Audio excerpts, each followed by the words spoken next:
এটা হচ্ছে unboxing of protein powder. তো এখন হচ্ছে যে অনলাইনে বা আমি সব জায়গায় একটু রিসার্চ করছিলাম, আমার যেহেতু পিম্পলসের প্রবলেম হয়, তো তার জন্য আমি সব প্রোটিন পাউডার খেতে পারছি না। তো আমি এমন কিছু একটা প্রোটিন পাউডার খুঁজছিলাম যেটা আমার খেলে প্রোটিনের ঘাটতিটাও পূরণ হবে আর সাথে সাথে আমার কোনো পিম্পলসের প্রবলেমও হবে না। তো আমি একটু রিসার্চ করেছি প্রোটিনের ব্যাপারে এবং আমি জানতে পারলাম যে কসমিকের নো ননসেন্স যে প্রোটিনটা আছে এটা কিন্তু একদমই প্রমোশনাল ভিডিও না, এটা নর্মালি আমি যেটা ইউজ করছি তার জন্য আমি এটা জাস্ট এই কারণে শেয়ার করছি যাতে যাদের আমার মতো পিম্পলসের প্রবলেম আছে তারা এটা ইউজ করতে পারে। তো এটা আমি কালকে অর্ডার করেছিলাম অ্যামাজন থেকে, আর প্রাইমের জন্য ওটা আজকে ডেলিভারি হয়ে গেছে। তো এই প্রোটিন পাউডারটা আমি অর্ডার করেছি, আপাতত আমি 500 গ্রামসের প্যাকটা অর্ডার করেছি।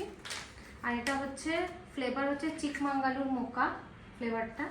তো এটা আমি খেয়ে দেখি, আমরা দুজনেই খেয়ে দেখি, এটা খাওয়ার পর যদি ভালো লাগে তাহলে আমি এটা 1 কেজি বা 2 কেজি প্যাকটার জন্য ভাববো আপাতত। এটা হচ্ছে এটা।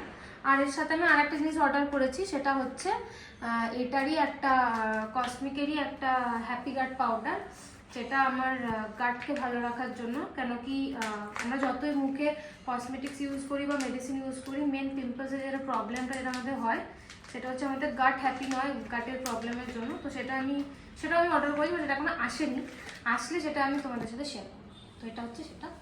চলো এটা খাই, খেয়ে আমি রিভিউজটা অবশ্যই শেয়ার করবো সবার সাথে।